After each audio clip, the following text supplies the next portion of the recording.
Hey there, viewers. Let me ask you this. If your health was hanging by a thread, would you want the world to know the truth or keep it buried forever? Drop your thoughts in the comments because what medical experts just revealed about Diddy's health crisis is worse than anyone imagined. And trust me, the details will leave you speechless. Stay locked in. This is one story you can't afford to miss. Let's dive in. Chapter 1. The Arrival of a King. Prison has a way of stripping a man down to nothing. It doesn't matter who you were on the outside, CEO, street boss, or some famous face on a magazine cover. In here, we all wear the same jumpsuit. But every once in a while, someone walks through those gates who doesn't fit the mold. Someone too big, too powerful, for these walls to swallow whole. When Diddy first arrived at MDC, it was like the whole prison shifted. I've seen plenty of high-profile guys come through. Politicians, drug lords, even a couple of Hollywood types.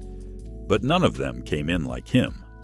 His name alone carried weight, but it was more than that. It was the way he held himself. Calm, controlled, like nothing in this place could touch him. Most guys, when they come through processing, they look beaten down already.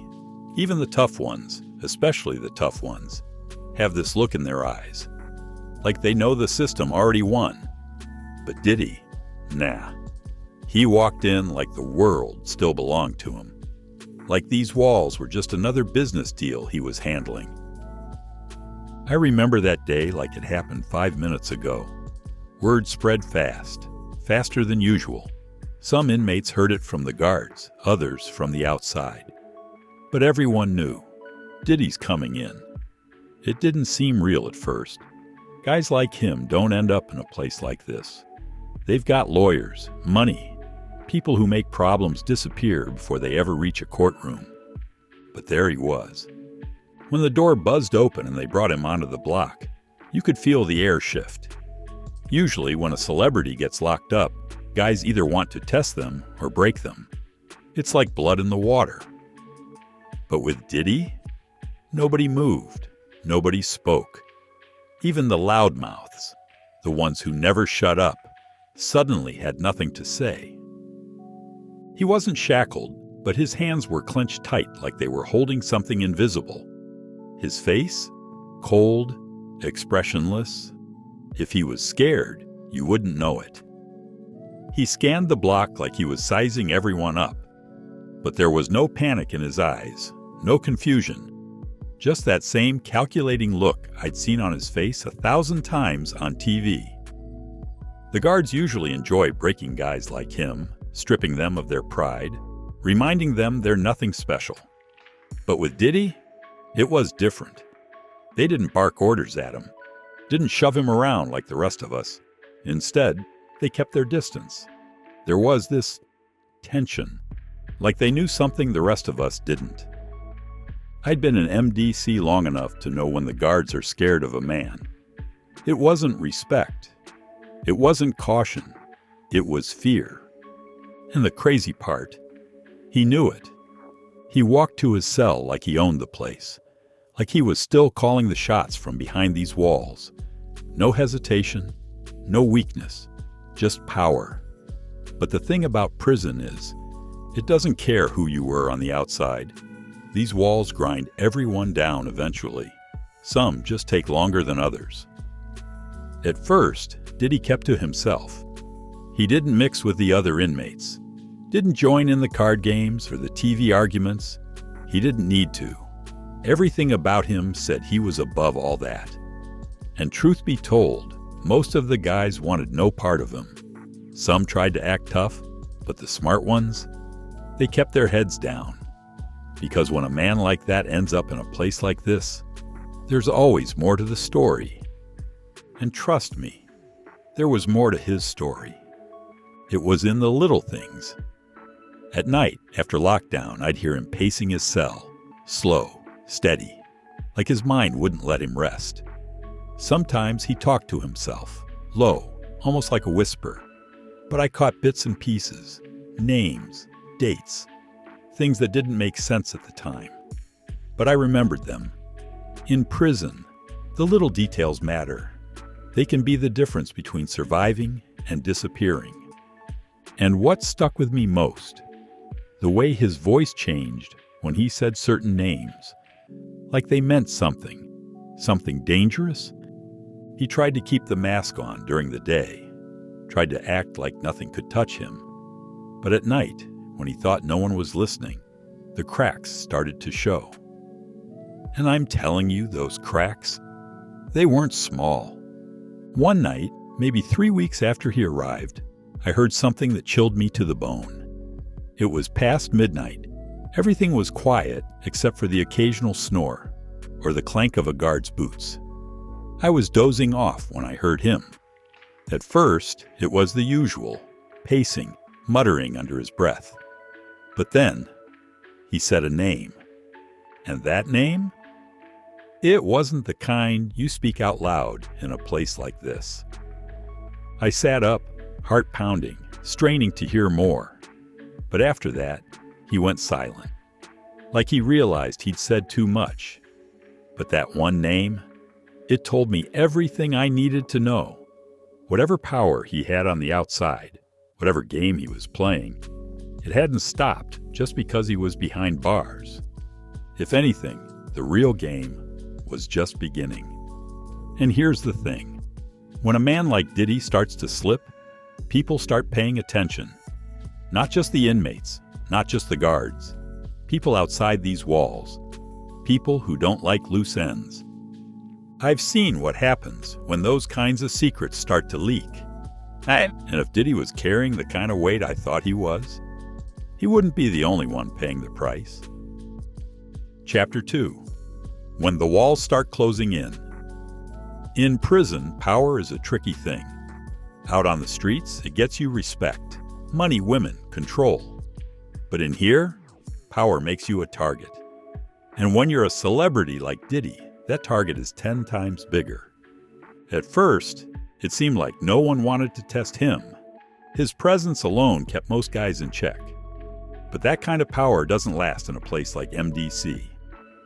Sooner or later, someone's going to want a piece of you, either to take what you got or just to say they did it.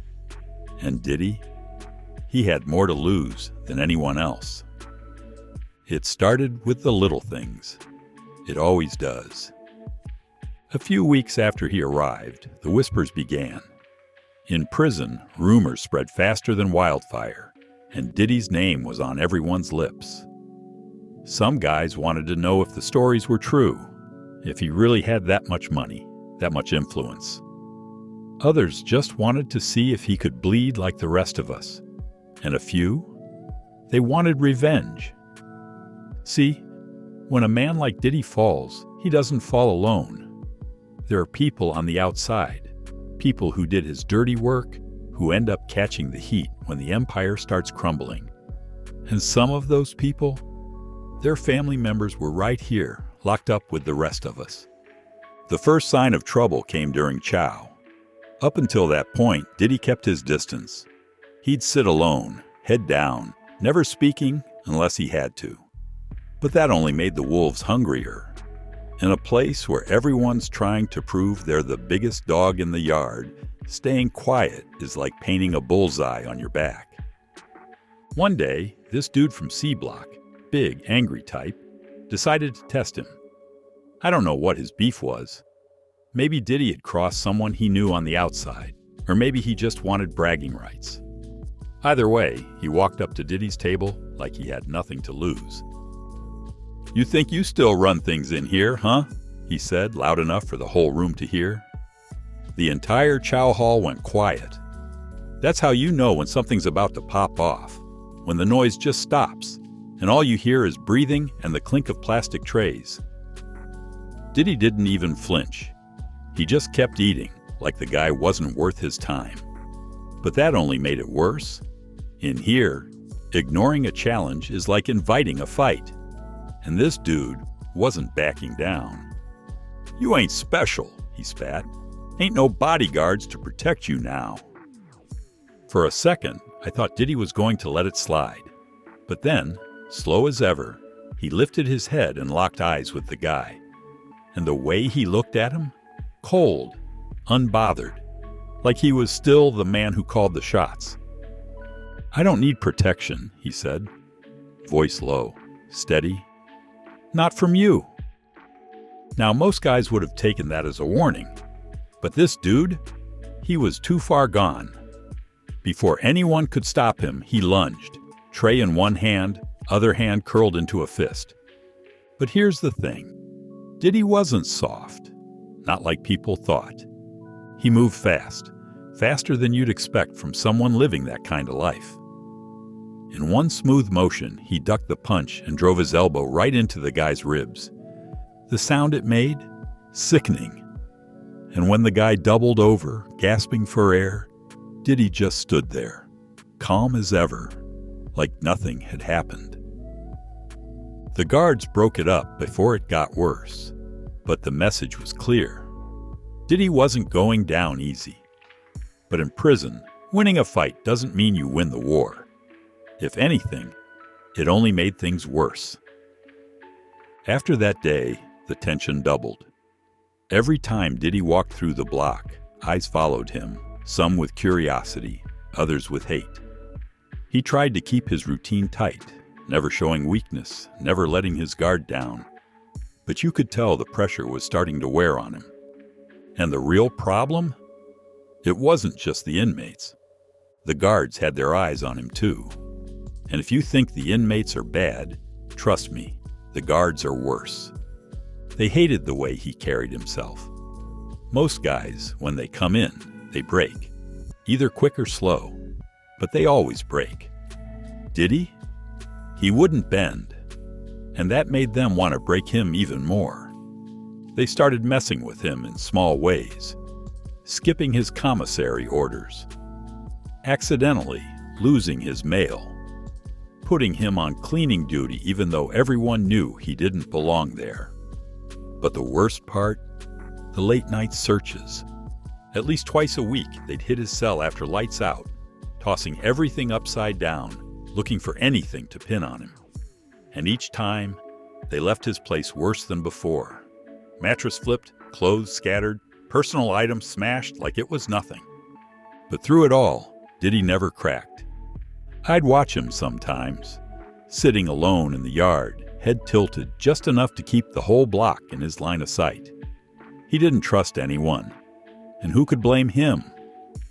In a place like MDC, trust is just another word for weakness. But no matter how hard he tried to play it cool, I could see the cracks forming. There were nights when he'd sit on his bunk long after lights out, eyes open, staring at the ceiling like he was somewhere else. And sometimes, when he thought no one was listening, I'd hear him whispering names under his breath. Names of people who weren't in here, people who still had power on the outside. And then there was the other thing, the letters.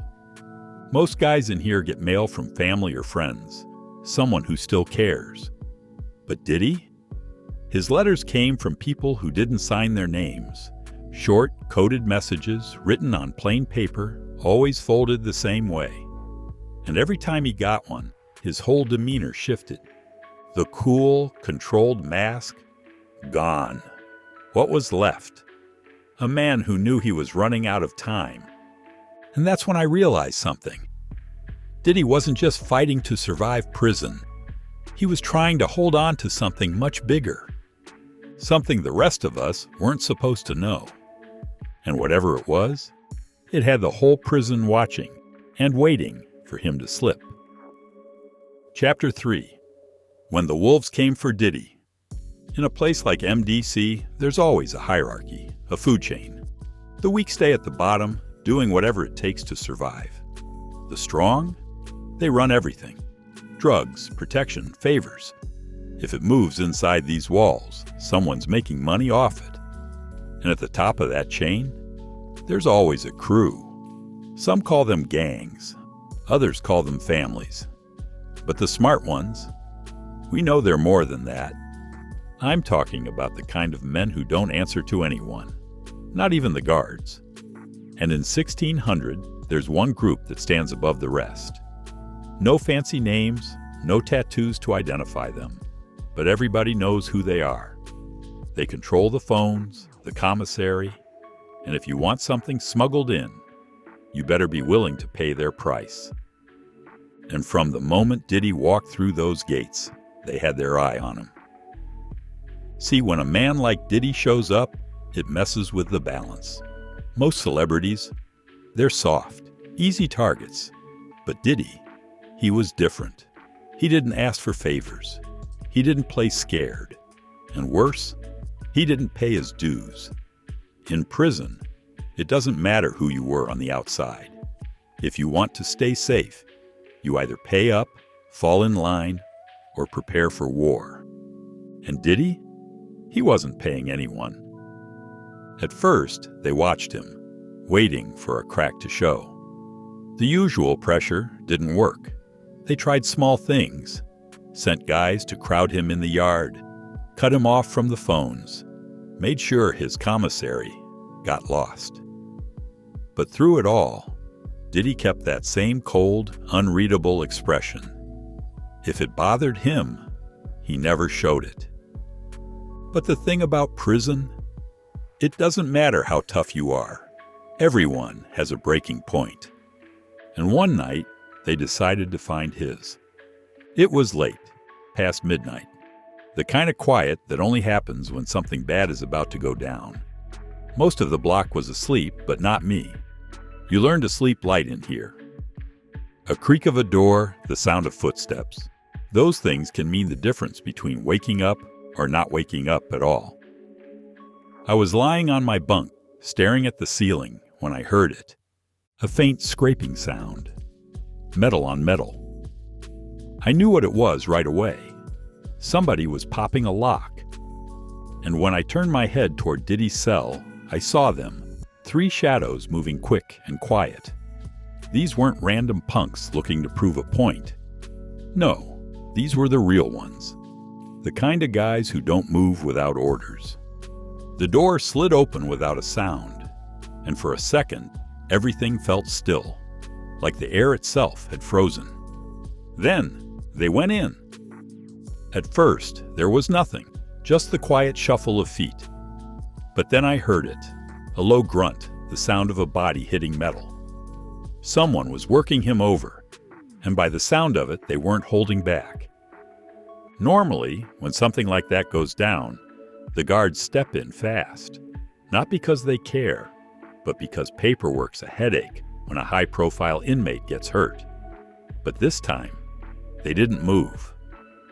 I glanced toward the watch post, saw 2 guards standing there, arms crossed, pretending not to see a thing. And that's when I knew. This wasn't just some random beating. This was sanctioned. They wanted Diddy to learn a lesson. For a minute, all I could hear was fists landing, heavy, sickening thuds echoing through the cell. But then, everything changed. A loud crash, a body slamming against the wall. And then, silence. The kind of silence that means someone isn't playing defense anymore. When Diddy spoke, his voice was low, but there was an edge to it, a coldness I hadn't heard before. You think this is enough to break me? And before anyone could answer, the sound of a struggle filled the air, metal clanging, fists hitting harder now. Except, the hits weren't all one-sided anymore. Diddy wasn't just taking it, he was giving it back. One of the shadows stumbled out of the cell, holding his face, blood dripping between his fingers. Another followed, limping, clutching his ribs. And the third, he didn't come out at all. By the time the guards finally decided to step in, it was over. When they dragged Diddy out of that cell, he was bruised, face swollen, knuckles split. But his eyes? They were sharper than ever. Whatever part of him had been holding back, it was gone now. And from that night on, everything changed. He stopped playing it cool. He wasn't just another inmate trying to survive. He was a man on a mission. You could see it in the way he moved, the way he carried himself. He wasn't scared of anyone. Not the inmates, not the guards, nobody. And the message was clear. If they wanted to come for him again, they'd better be ready for a war. But the thing about power, it doesn't die easy. The group that sent those guys, they weren't done with him, not by a long shot. And Diddy, he knew it. I caught him one night sitting alone in the yard, eyes locked on the guard tower. There was a tension in his face, a weight he couldn't shake. He knew that fight wasn't the end. It was just the beginning. And in a place like MDC, when the wolves smell blood, they don't back off. They come harder. And Diddy, he was right in the middle of it. Chapter 4. When power refuses to fall. I've seen my share of violence in this place. Stabbings, beatdowns, things that make grown men cry out for their mothers. But what happened to Diddy? That was different. You don't touch a man like that unless you're ready to deal with the fallout. And those guys who came for him, they learned that lesson the hard way. When the guards finally decided to break it up, it wasn't because they cared. It was because they knew things had gone too far. And Diddy, he wasn't just bruised, he was broken in ways that don't heal overnight. But here's the thing, most guys, after taking a beating like that, they fold. Their shoulders slump a little lower. Their eyes lose that spark. But Diddy, he wasn't like the rest of us. When they pulled him out of that cell, he wasn't whimpering. He wasn't begging for help. He stood tall, bleeding, bruised, but still in control. And that's when things got weird. Normally, when an inmate gets hurt, they slap a few bandages on you and throw you back in your cell. But not Diddy. The second the guards saw how bad he was, they started making calls. Fast. Within minutes, he was being rushed to the medical wing, and from there, they took him out. You gotta understand, this kind of thing doesn't happen. I've been here long enough to know the system. Unless you're dying right in front of them, they don't send you to the hospital. But for Diddy, they cleared the whole damn block. I watched through the bars as they wheeled him out, surrounded by guards, like he was some kind of high-value target. And when that door slammed shut behind them, the whole place shifted. Guys started whispering, the kind of whispers that get people hurt. Some said he was done, that the beating broke him. Others, they thought it was something bigger, that maybe Diddy wasn't just another inmate. Maybe he had power that reached beyond these walls. Me? I wasn't sure. But one thing I did know, whatever hold Diddy had on the outside world, it hadn't loosened. If anything, it was getting stronger. I heard the rumors before I got the truth. The hospital staff, they weren't prepared. When Diddy rolled through those doors, it was chaos. I knew a guy working down in medical transport. He told me later that the doctors were losing it. You'd think a politician or a foreign diplomat was coming through the way they reacted. They cleared an entire wing just for him. The moment they got him inside, it was all hands on deck. One of the doctors, an older guy who'd seen it all, he took one look at Diddy and said, "This is above our pay grade." And that was when I realized this wasn't just about injuries. Whatever Diddy was carrying, it was bigger than broken bones. Word spread fast. Diddy had internal bleeding, bad enough to kill most men. His ribs were cracked, and they were worried about a punctured lung. But here's the part that shook everyone. He wouldn't go under. They tried to sedate him, tried to push him down so they could work, but the man wouldn't stay down. I'm not saying he was invincible. Nobody is. But whatever strength he had, it was real, and it scared the hell out of people. Doctors who've worked in this place for decades, men and women who've patched up cartel bosses and gang leaders, they were shaken. One of the nurses told my guy later that she'd never seen someone come through in worse shape and still act like nothing happened. Diddy didn't just survive the attack. He was pushing through it like it was nothing. And that's when I knew. Whoever tried to break him, they failed. It was 3 days before they brought him back. When the cell doors buzzed open and Diddy walked in, you could feel the shift. Every eye in the block turned toward him. And what we saw, it wasn't a broken man. Yeah, he had bruises. His face was still swollen, and I could see the bandages peeking out from under his shirt. But the way he moved, that hadn't changed. He still walked with that slow, deliberate stride, like every step belonged to him. Most guys, after a hospital trip, they come back quiet. They keep their heads down, trying not to attract more trouble. But Diddy, he came back bigger than before, like the attack only made him harder. And the others, they noticed. The guys who tried to take him out, they were laying low, real low. Because the thing about power in here, it works both ways. If you try to take a man like Diddy down and fail, you make him stronger. And now, he wasn't just another inmate. He was a symbol. I saw it myself a few days later in the yard.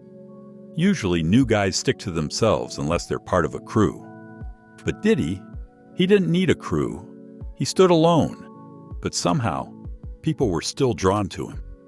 You'd see guys pretending not to watch as he walked by.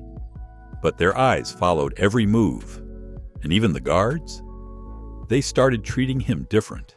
Less like an inmate, and more like a problem they couldn't control. And that's when the real power shift started. I remember the day things changed for good. It was late, lights out, and the block was quiet. Most guys were asleep, but I couldn't shake the feeling that something was coming. And sure enough, around midnight, I heard it, the sound of footsteps.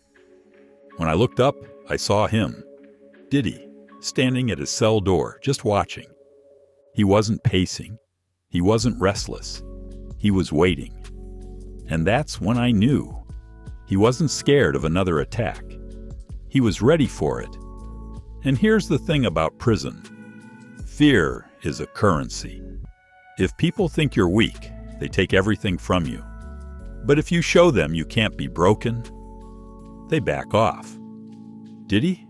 He wasn't just holding on. He was taking control. And the ones who came for him, they knew it. By the end of that week, the whole balance of power shifted. Those tough guys who ran things before, they weren't so bold anymore.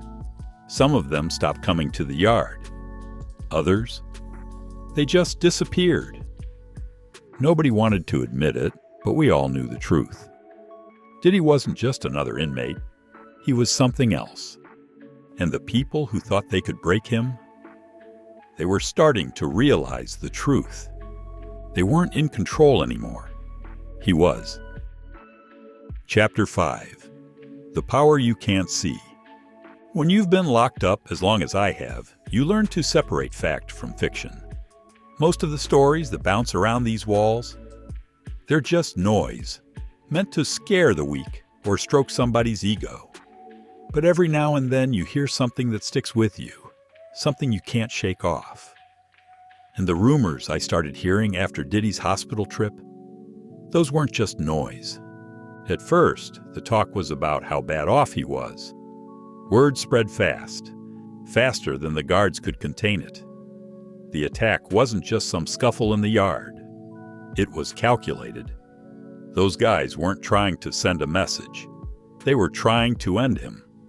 And by all accounts, they nearly did. One of my guys who works in the medical unit said it was worse than anyone thought. Broken ribs, at least 3 of them.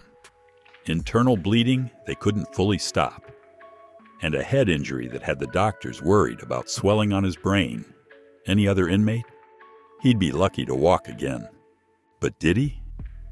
He wasn't just surviving. He was still pulling strings. And that's when things got weird. I remember the first time I heard about the disappearances. I was in the yard when one of the guys, an old-timer who's been here longer than me, leaned in close and said, "You hear about those boys who jumped Diddy? Gone." At first, I thought he meant they got moved to another unit. Happens all the time when tensions run too high. But the way he said it, it wasn't that simple. Gone. Like they were never here to begin with. And that didn't make sense. Not in 1690. You don't just vanish in a place like this. There's always a paper trail, always somebody watching. But these guys, it was like they never existed. No one saw them in the yard. Their cells were empty. Even the guards, when pressed, wouldn't say a word. And the ones who tried asking too many questions, they shut up real quick. It didn't sit right with me, because I knew one thing for sure. Diddy wasn't in any position to make moves like that. He was laid up in a hospital bed, barely hanging on. So how the hell was this happening? I kept my ears open. A few days later, I caught a break. One of the orderlies who moves between the hospital wing and general population let something slip. According to him, the doctors were on edge. Real edge. They had no clue why Diddy was still conscious. He should have been out cold.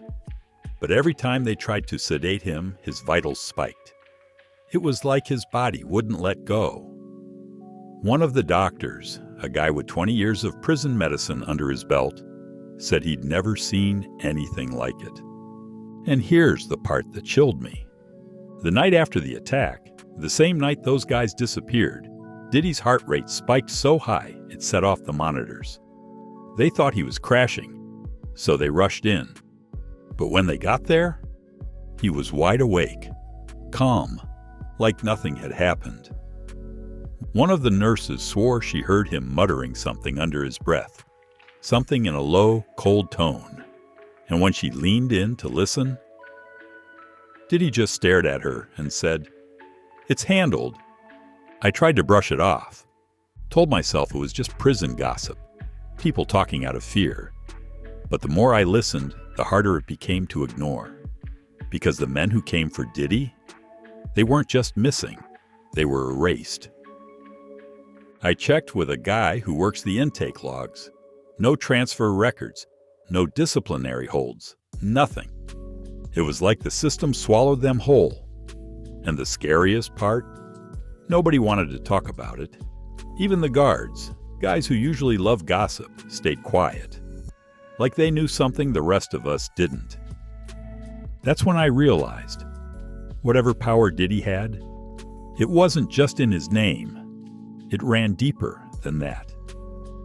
The next time I saw him, it was like looking at a ghost. It was late, way past lights out, and the block was dead quiet. I was half asleep when I heard the cell doors buzz. Nobody moves at that hour unless it's serious, so I got up and peered through the bars. And there he was, Diddy, back from the hospital. But something was different. He didn't walk like a man who'd been beaten within an inch of his life. His steps were steady, slow, like he wasn't worried about a damn thing. And when he passed by my cell, he looked right at me. Now I've seen killers in here, real ones. But that look Diddy gave me, it wasn't anger, it wasn't fear. It was like he knew something the rest of us didn't. Like he was in control, and nothing could change that. For the next week, the whole block shifted. The guys who used to run things, they backed off, like they didn't want any part of whatever Diddy was dealing with. And the new guys, they started watching him real close. But here's the thing, Diddy didn't need a crew. He moved alone. And yet somehow, he was the center of everything. I saw it myself in the yard. A couple of muscleheads from another unit were mouthing off, loud enough for everyone to hear. They thought Diddy was weak, thought his time in the hospital made him soft. But when he walked past them, they shut up real fast, didn't even look his way. And that's when I knew Diddy wasn't just surviving in here, he was running the place. I still ask myself how it happened. How a man lying in a hospital bed, broken and bleeding, managed to make his enemies disappear without lifting a finger? Was it fear, power, or something else? Because whatever Diddy had, it wasn't normal. And if there's one thing I learned in this place, it's this. When a man like that refuses to break, you don't cross him. Because some men, they don't play by the same rules as the rest of us. And Diddy? He's one of them.